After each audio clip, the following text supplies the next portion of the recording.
ಶಾಸಕ ಮುನಿರತ್ನಗೆ ಕಸ್ಟಡಿಗೆ ಪಡೆಯಲಾಗಿದೆ. ಅಂದರೆ SIT ಅಧಿಕಾರಿಗಳು ಕಸ್ಟಡಿಗೆ ಪಡೆದು ಮತ್ತಷ್ಟು ವಿಚಾರಣೆ ಮಾಡುವಂತಹ ಎಲ್ಲ ಸಾಧ್ಯತೆ ಇದೆ. ಜೈಲಿನಿಂದ SIT ಕಸ್ಟಡಿಗೆ ಬಿಜೆಪಿಯ ಶಾಸಕ ಮುನಿರತ್ನರನ್ನ ಈಗ ಕಸ್ಟಡಿಗೆ ಪಡೆಯಲಾಗಿದೆ. SIT ಕಚೇರಿಗೆ ಮುನಿರತ್ನಗೆ ಕರೆದುಕೊಂಡು ಹೋಗಿದ್ದಾರೆ ಅಧಿಕಾರಿಗಳು. 3 ಪೊಲೀಸ್ ವಾಹನಗಳಲ್ಲಿ ಬಂದಿದ್ರು. ಬಾಡಿ ವಾರೆಂಟ್ ಮೇಲೆ ವಶಕ್ಕೆ ಪಡೆದಿರುವಂಥದ್ದು ಮತ್ತಷ್ಟು ವಿಚಾರಣೆ ಆಗಬೇಕಾಗತ್ತೆ. ಸೊ ಹಂಗಾಗಿ ಈಗ ಕಸ್ಟಡಿಗೆ ಪಡೆದು ಹೆಚ್ಚಿನ ವಿಚಾರಣೆಯನ್ನು ಮಾಡೋದಕ್ಕೆ ಅಧಿಕಾರಿಗಳು ಈಗ ಮುಂದಾಗಿರುವಂಥದ್ದು. ಅತ್ಯಾಚಾರ ಪ್ರಕರಣದಲ್ಲಿ ಲಾಕ್ ಆಗಿದ್ದಾರೆ.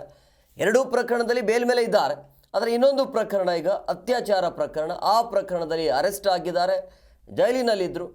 ಈಗ ಮುನಿರತ್ನ ವಿರುದ್ಧ ಆಗಿರುವಂಥ ಆರೋಪ ಏನಿದೆಯಲ್ಲ, ಅವ್ರ ಮೇಲೆ ಕೇಳಿ ಬಂದಿರುವಂಥ ಆರೋಪಕ್ಕೆ ಸಂಬಂಧಪಟ್ಟಂತೆ ಸರಿಯಾದ ರೀತಿಯಲ್ಲಿ ತನಿಖೆ ಆಗಬೇಕು ಅಂತೇಳಿ ರಾಜ್ಯ ಸರ್ಕಾರ ಸ್ಪೆಷಲ್ ಇನ್ವೆಸ್ಟಿಗೇಷನ್ ಟೀಮ್ ಅಂದರೆ SIT ಟೀಮನ್ನು ರಚನೆ ಮಾಡಿಕೊಂಡಿದೆ. ಅದೇ ರೀತಿಯಾಗಿ ಈಗ ಜೈಲಿನಿಂದ SIT ಕಸ್ಟಡಿಗೆ ಬಿಜೆಪಿ ಶಾಸಕನನ್ನು ಕರೆದುಕೊಂಡು ಹೋಗಿರುವಂಥದ್ದು ಮತ್ತಷ್ಟು ವಿಚಾರಣೆ ಮಾಡುವಂಥ ಸಾಧ್ಯತೆ ಇದೆ.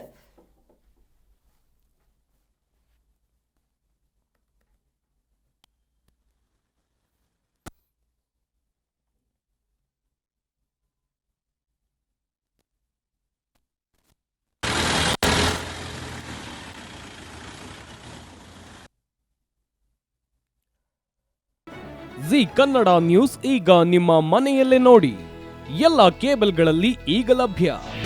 ನಿಮ್ಮ ನೆಚ್ಚಿನ ಜಿ ಕನ್ನಡ ನ್ಯೂಸ್ ಈಗ ಸನ್ ಡೈರೆಕ್ಟ್ ನಲ್ಲಿ number 292, Tata play number 1664, Jio TV number 1334, NXT digital number 30, in cable number 30, city networks 51, U digital number 162, GTPL number 17, Rockline telecommunications number 42, Shri Basaveshwara cable number 168, rural cable network 60, Vinayaka digital 57, Abhishek cable 821, city channel 53, Siddeshwara cable network 57, V4 digital Infotech 628, Surya digital networks 53, Gajanan digital number 836, Malnad Infotech Private Limited number